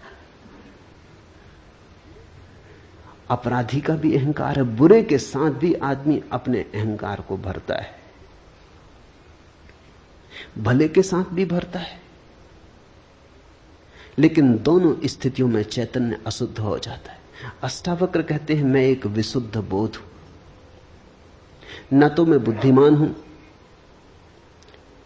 न मैं चरित्रवान हूं, न मैं चरित्रहीन हूं, न मैं सुंदर हूं, न मैं असुंदर हूं, न मैं जवान हूं, न मैं बूढ़ा हूं, न गोरा न काला, न हिंदू न मुसलमान, न ब्राह्मण न शूद्र। मेरा कोई तादात्म्य नहीं। मैं इन सबको देखने वाला हूं। जैसे तुमने दिया जलाया अपने घर में, तो दिए की रोशनी टेबल पे भी पड़ती, कुर्सी पे भी पड़ती, दीवार पे भी पड़ती, दीवार घड़ी पे भी पड़ती, फर्नीचर पे, अलमारी पर, कालीन पर, फर्श पर, छप्पर पर, सब पे पड़ती। तुम बैठे तुम पे भी पड़ती। लेकिन ज्योति न तो दीवार है, न छप्पर है, न फर्श है, न टेबल है, न कुर्सी है। सब रोशन है उस रोशनी में, लेकिन रोशनी अलग है। शुद्ध चैतन्य तुम्हारी रोशनी है, तुम्हारा बोध है। वो बोध तुम्हारी बुद्धि पर भी पड़ता, तुम्हारी देह पर भी पड़ता, तुम्हारे कृत्य पर भी पड़ता, लेकिन तुम उनमें से कोई भी नहीं हो। जब तक तुम अपने को किसी से जोड़ के जानोगे तब तक अहंकार पैदा होगा। अहंकार है चेतना का किसी अन्य वस्तु से तादात्म्य। जैसे ही तुमने सारे तादात्म्य छोड़ दिए, तुमने कहा मैं तो बस शुद्ध बोध, मैं तो शुद्ध बोध हूं, शुद्ध बुद्ध हूं, वैसे ही तुम घर लौटने लगे, मुक्ति का क्षण करीब आने लगा। अष्टावक्र कहते हैं विशुद्ध बोध हूं ऐसी धारणा, अहम एका विशुद्ध बोधा इति। ऐसे निश्चय रूपी अग्नि से, ये क्या है निश्चय रूपी बात? सुन के ये निश्चय न होगा, केवल बुद्धि से समझ के ये निश्चय न होगा, ऐसा तो बहुत बार तुमने समझ लिया, फिर भूल जाते हो। अनुभव से ये निश्चय होगा, थोड़े प्रयोग करोगे तो निश्चय होगा, प्रतीति होगी तो निश्चय होगा, और निश्चय होगा तो क्रांति घटित होगी। अज्ञान रूपी वन को जलाकर तू वीत सोख हुआ, सुख को प्राप्त हो, सुखी हो। जिसमें यह कल्पित संसार रस्सी में सांप जैसा भासता है, तू वही आनंद परमानंद बोध है। अतएव तू सुखपूर्वक विचर। यहां दुख का कोई कारण ही नहीं है। तुम नाहक एक दुख स्वप्न में दबे और परेशान हुए जा रहे हो। दुख स्वप्न तुमने देखा, अपने ही हाथ छाती पर रख के आदमी सो जाता है, हाथ के वजन से रात नींद में लगता है कि छाती पर कोई भूत प्रेत चढ़ा। अपने ही हाथ रखे हैं छाती पर, उनका ही वजन पड़ रहा है, लेकिन निद्रा में वही वजन भ्रांति बन जाता। या अपना ही तकिया रख लिया अपनी छाती पर, लगता पहाड़ गिर गया। चीखता चिल्लाता, चीख भी नहीं निकलती, हाथ पैर हिलाना चाहता, हाथ पैर भी नहीं हिलते, ऐसी घबराहट बैठ जाती। फिर जब नींद भी टूट जाती तो भी पाता पसीना पसीना है। नींद भी टूट जाती है, जाग भी जाता है, समझ भी लेता है कोई दुश्मन नहीं, कोई पहाड़ नहीं गिरा, अपना ही तकिया अपनी छाती पर रख लिया कि अपने ही हाथ अपनी छाती पर रख लिए थे, तो भी सांस धक धक चल रही, जैसे मीलों दौड़ के आया हो। सपना टूट गया, फिर भी अभी तक परिणाम जारी। जिसको हम ये संसार के दुख कह रहे हैं, वो हमारी ही बोध की भ्रांतियां हैं, जिसमें यह कल्पित संसार रस्सी में सांप जैसा भासता है। तुमने देखा कभी रस्सी पड़ी हो रास्ते पर अंधेरे में, बस सांप का ख्याल आ जाता, ख्याल आ गया तो रस्सी पर सांप आरोपित हो गया, भागे, चीख पुकार मचा दी। हो सकता दौड़ने में गिर पड़ो, हाथ पैर तोड़ लो, तब बाद में पता चले कि सिर्फ रस्सी थी, नाहक दौड़े। लेकिन फिर क्या होता, हाथ पैर तोड़ चुके। लेकिन अगर तुम्हारे पास थोड़ा सा भी बोध का दिया हो, प्रकाश हो थोड़ा, तो अंधेरे से अंधेरी रात में भी तुम बोध के दिए से देख पाओगे कि रस्सी रस्सी है, सर्प नहीं। इस बोध में ही आनंद और परमानंद का जन्म होता है। अतएव तू सुखपूर्वक विचर। तेरे पास सूत्र है, तेरे पास ज्योति है, ज्योति को तूने नाहक के पर्दों में ढांका। पर्दे हटा, घूंघट के पट खोल। विचार के, वासना के, अपेक्षा के, कल्पनाओं के, सपनों के पर्दे हटाओ। वही हैं घूंघट। घूंघट को हटाओ, खुली आंख से देखो। लोग बुर्के ओढ़े बैठे, उन बुर्कों के कारण कुछ दिखाई नहीं पड़ता, धक्के खा रहे हैं, गड्ढों में गिर रहे हैं। वही आनंद परमानंद बोध है। अतएव तू सुखपूर्वक विचर। यत्र विश्वमिदं भाति कल्पितम रज्जु सर्पवत आनंद परमानंदा सा बोधस्त्वम सुखम चर। आनंद परमानंद बोधा त्वम सुखम चर। इस थोड़े से बोध को समझ लो, पकड़ लो, पहचान लो, फिर विचरण करो सुख में। ये अस्तित्व परम आनंद है। इस अस्तित्व ने दुख जाना नहीं, दुख तुम्हारा निर्मित किया हुआ है। कठिन है समझना ये बात, क्योंकि हम इतने दुख में जी रहे हैं, हम कैसे माने कि दुख नहीं। वो जो रस्सी को देख के भाग गया है, वो भी नहीं मानता कि सर्प नहीं है। वो जो हाथ रख के छाती पे पड़ा है और सोचता है पहाड़ गिर गया, वो भी उस क्षण में तो नहीं मान सकता कि पहाड़ नहीं गिर गया है। वैसी ही हमारी दशा है। क्या करें? थोड़े दृश्य से दृष्टा की तरफ चलें। देखें सब, लेकिन देखने वाले को न भूलें। सुने सब, सुनने वाले को न भूलें। करें सब, लेकिन स्मरण रखें कि करता नहीं है। बुद्ध कहते थे चलो राह पर, और स्मरण रखो कि भीतर कोई चल नहीं रहा है। भीतर सब अचल है। ऐसा ही है भी। गाड़ी के चाक को चलते देखा, कील तो ठहरी रहती, चाक चलता जाता है। ऐसे ही जीवन का चाक चलता है, कील तो ठहरी हुई है। कील हो तुम। मुक्ति का अभिमानी मुक्त है और बद्ध का अभिमानी बद्ध। क्योंकि इस संसार में यह लोकोक्ति सच है कि जैसी मति वैसी गति। ये सूत्र मूल्यवान है। मुक्ति का अभिमानी मुक्त है। जिसने जान लिया कि मैं मुक्त हूं, वो मुक्त है। मुक्ति के लिए कुछ और करना नहीं, इतना जानना ही है कि मैं मुक्त हूं। तुम्हारे करने से मुक्ति ना आएगी, तुम्हारे जानने से मुक्ति आएगी। मुक्ति कृत्य का परिणाम नहीं, ज्ञान का फल है। मुक्ति का अभिमानी मुक्त है और बद्ध का अभिमानी बद्ध। जो सोचता है मैं बंधा हूं, वो बंधा है। जो सोचता है वो मुक्त हूं, मैं वो मुक्त है। तुम जरा करके भी देखो, एक 24 घंटे ऐसा सोच कर देखो कि चलो 24 घंटे यही सही, मुक्त हूं। 24 घंटे मुक्त रह के देख लो, तुम बड़े चकित होगे। तुम्हें खुद ही भरोसा ना आएगा कि अगर तुम सोच लो मुक्त हो तो कोई नहीं बांधने वाला है, तो तुम मुक्त हो। तुम सोच लो कि बंधा हूं तो हर चीज बांधने वाली है। मेरे एक मित्र थे, मेरे साथ प्रोफेसर थे। होली के दिन थे, भांग पी ली, रास्ते पे शोरगुल मचा दिया, हुल्लड़ कर दिया। बड़े सीधे आदमी थे। सीधे आदमी के साथ खतरा है। उसके भीतर काफी दबा पड़ा रहता। उपद्रवी नहीं थे। नाम भी उनका भोले राम था। भोले भाले आदमी थे। भोले भाले आदमी के साथ एक खतरा है, भांग वगैरह से बचना चाहिए।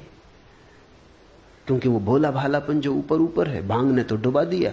भीतर जो दबा पड़ा था, जिंदगी भर में जो नहीं किया था, वो सब निकल आया। वो सड़क पर गए, शोरगुल मचाया, उपद्रव कर दिया, किसी स्त्री के साथ छेड़छाड़ कर दी, पकड़ लिए गए, थाने में बंद कर दिए गए। अंग्रेजी के प्रोफेसर थे। रात कोई 2 बजे आदमी मेरे पास आया और उसने कहा कि आपके मित्र पकड़ गए, और उन्होंने खबर भेजी कि निकालो, सुबह के पहले निकालो, नहीं तो मुश्किल हो जाएगी। बामुश्किल उनको निकाल पाए। सुबह होते होते निकाल तो लाए, लेकिन वो ऐसे घबरा गए। सीधे साधे आदमी थे। वो ऐसे घबरा गए कि बस मुश्किल खड़ी हो गई। 3 महीने उन्होंने ऐसा कष्ट भोगा। सड़क से पुलिस वाला निकले कि वो छुप जाए, तो वो आ रहा पकड़ने। मेरे साथ एक ही कमरे में रहते थे। रात पुलिस वाला सीटी बजाए, वो बिस्तर के नीचे हो जाए। तुम कर क्या रहे हो? आ रहे हैं वो लोग। फिर तो हालत ऐसी बिगड़ गई कि वो ना मुझे सोने देना, खुद सोए। वो कहें जगो, सुना तुमने? वो लोग, हवा में खबर है, आवाज आ रही रेडियो पर। वो लोग यहां वहां से खबर भेज रहे हैं कि भोला राम कहां है। भोला राम, तुम सो जाओ। अभी सो कैसे जाएं, जीवन खतरे में। वो पकड़ेंगे। फाइल है मेरे खिलाफ। आखिर में इतना परेशान हो गया कि कोई रास्ता न देख के कॉलेज भी जाना उन्होंने बंद कर दिया। छुट्टी लेके घर बैठ गए। वो 24 घंटे एक ही रंग चलने लगा, जिसको मनोवैज्ञानिक पैरानॉइड कहते। वो पैरानॉइड हो गए, अपने भय से ही रचना करने लगे। भले आदमी थे, कभी सोचा भी नहीं था मैंने, लेकिन एक अनुभव हुआ कि आदमी क्या क्या कल्पना नहीं कर ले सकता है। दीवानों को वो कहें कान है, सब तरफ लोग सुन रहे हैं। कोई भी रास्ते पे चल रहा है तो वो उन्हीं को देखता हुआ चल रहा है। कोई किनारे पर खड़े होकर हंस रहा है तो वो भोला राम को देख के हंस रहा है। कोई बात कर रहा है तो वो उन्हीं के खिलाफ षड्यंत्र रच रहे हैं। सारी दुनिया उनके खिलाफ। फिर कोई उपाय न देख के मुझे एक ही रास्ता दिखाई पड़ा। एक परिचित मित्र थे, इंस्पेक्टर थे, उनको समझाया कि तुम आ जाओ एक दिन फाइल लेके। भाई फाइल हो तो हम ले आए, कोई फाइल है ना कुछ। इस आदमी ने कभी कुछ किया ही नहीं, सिर्फ एक दफा भंग पी, थोड़ा उधम मचाया, खत्म हो गई बात। अब इसमें कोई इतना शोरगुल नहीं। तो कोई भी फाइल ले आओ, कागज कोरे रख के आ जाना, मगर फाइल बड़ी होनी चाहिए, क्योंकि वो कहते हैं फाइल बड़ी और भोला राम का नाम लिखी होनी चाहिए। और तुम चिंता मत करना, 2-4 हाथ इनको रसीद कर देना और बांध भी देना हथकड़ी इनके हाथ में। और जब तक मैं तुमको 10,000 रुपये रुस्वत न दूं, इनको छोड़ने के लिए राजी मत होना, तभी शायद ये छूटे। लाना पड़ा। उन्होंने 2-4 हाथ उनको लगाए। जब उनको हाथ लगाए तब वो बड़े प्रसन्न हुए। वो कहने लगे मुझसे, अब देखो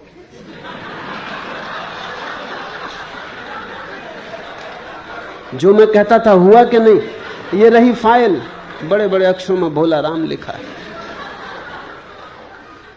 अब बोलो, वो सब समझदारी की बातें कहां गई? अब ये हो रहा है, चले भोला राम, हथकड़ी भी डाल दी। मगर एक तरह से वो प्रसन्न थे, एक तरह से दुखी थे, रो रहे थे, मगर एक तरह से प्रसन्न थे कि उनकी धारणा सही सिद्ध हुई। आदमी ऐसा पागल है, तुम्हारे दुख की धारणा भी सही सिद्ध हो तो तुम्हारे अहंकार को तृप्ति मिलती कि देखो मैं सही सिद्ध हुआ। उनका पूरा भाव यह था कि सबको गलत सिद्ध कर दिया, सब समझाने वाले, कोई सही सिद्ध नहीं हुआ, आखिर में ही सही सिद्ध हुआ। मुश्किल समझाया और बुझाया। इंस्पेक्टर को सो कह रखा था जल्दी मत मान जाना, नहीं तो वो सोचेंगे कि कोई जालसाजी। वो कहा कि ये हो ही नहीं सकता, ये तो इनको आजन्म सजा होगी। बस वो जब ये इस तरह की बातें कहें वो मेरी तरफ देखेंगे, कहो। बहुत मुश्किल से समझा बुझा के हाथ पैर जोड़ के नोट की गड्डियां उनको दी, फाइल जलाई सामने। उस दिन से भोला राम मुक्त हो गए, ठीक हो, सब खत्म हो गया मामला। करीब करीब ऐसी अवस्था है।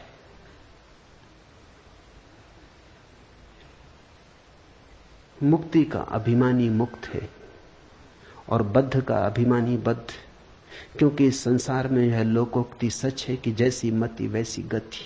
तुम जैसा सोचते हो वैसा ही हो गया है। तुम्हारे सोचने ने तुम्हारा संसार निर्मित कर दिया है। सोच को बदलो, जागो और ढंग से देखो। सब यही रहेगा, सिर्फ तुम्हारे देखने, सोचने, जानने के ढंग बदल जाएंगे और सब बदल जाएगा। मुक्ताभिमानी मुक्तो ही बद्धो बद्धाभिमान्यपि किम वदन्ति है सत्ययम या मतिसा गति भवेत, या मतिसा गति भवेत। तो जैसा सोचो, जैसी मति वैसी गति हो जाती। आत्मा साक्षी है, व्यापक है, पूर्ण है, एक है, मुक्त है, चेतन है, क्रिया रहित है, असंग है, निष्प्रह है, शांत है। वह भ्रम के कारण संसार जैसा भासता है। साक्षी, व्यापक, पूर्ण। सुनो इस शब्द को। अष्टावक्र कहते तुम पूर्ण हो। पूर्ण होना नहीं है, तुम में कुछ भी जोड़ा नहीं जा सकता। तुम जैसे हो परिपूर्ण हो। तुम में कुछ विकास नहीं करना है, तुम्हें कुछ सोपान नहीं चढ़ने, तुम्हारे आगे कुछ भी नहीं है। तुम पूर्ण हो, तुम परमात्मा हो, व्यापक हो, साक्षी हो, एक हो, मुक्त हो, चेतन हो, क्रिया रहित हो, असंग हो। किसी ने तुम्हें बांधा नहीं, कोई संग साथी नहीं, अकेले हो, परम एकांत में हो, निष्प्रह हो। ऐसा होना नहीं है, यही फर्क है अष्टावक्र के संदेश का। अगर तुम महावीर को सुनो तो महावीर कहते ऐसा होना है।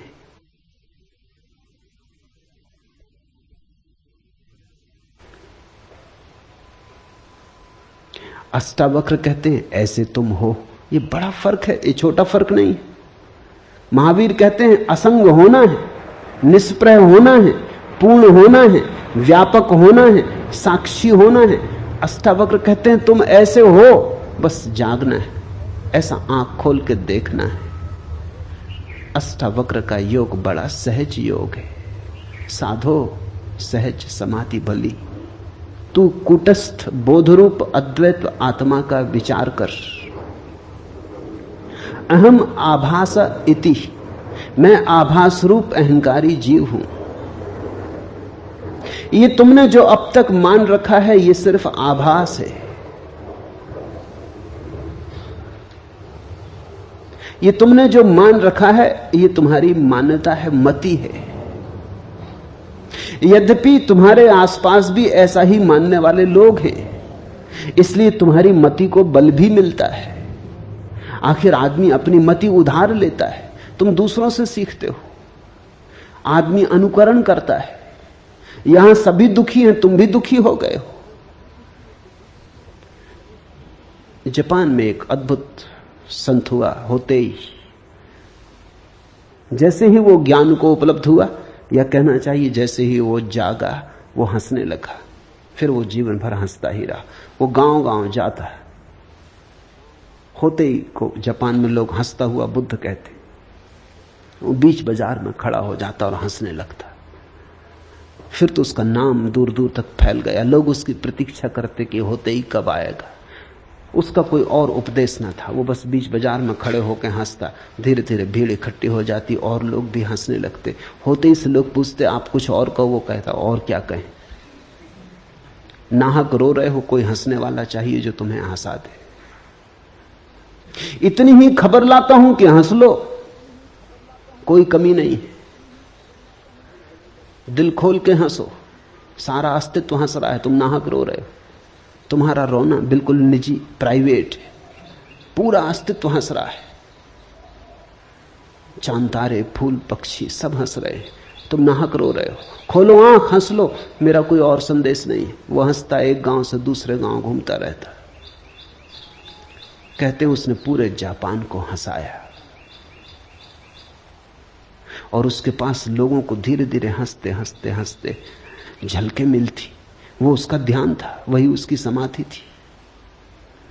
लोग हंसते हंसते धीरे धीरे अनुभव करते कि हम हंस सकते हैं, हम प्रसन्न हो सकते हैं अकारण। कारण की खोज ही गलत है। तुम जब तक कारण खोजोगे कि जब कारण होगा तब हंसेंगे, तो तुम कभी हंसोगे ही नहीं।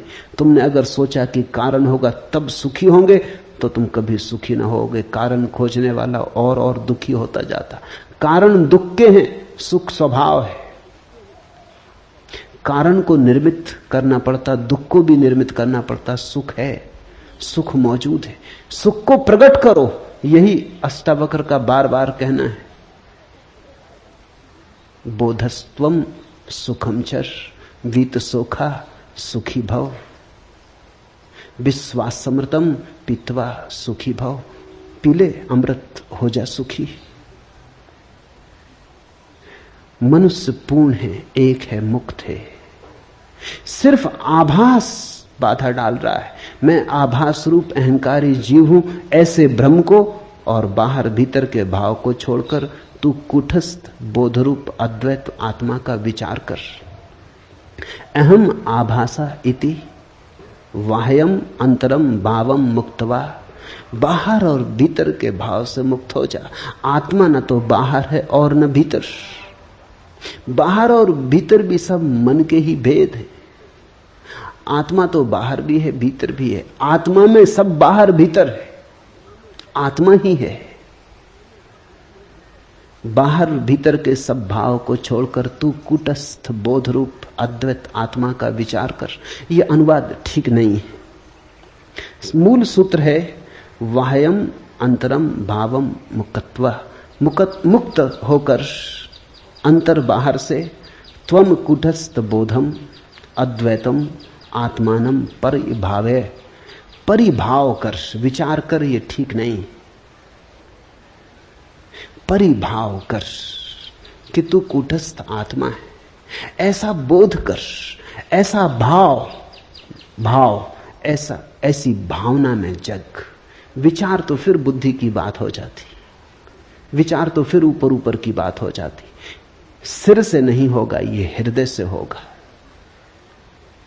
ये भाव प्रेम जैसा होगा, गणित जैसा नहीं। ये तर्क जैसा नहीं होगा, गीत जैसा होगा, जिसकी गुनगुनाहट डूबती चली जाती गहराई तक और प्राणों के अंतरतम को छू लेती, स्पंदित कर देती। परिभाव कर कि मैं कूटस्थ आत्मा हूं। ये घूमता हुआ चाक नहीं, बीच की कील हूं। कील यानी कूटस्थ।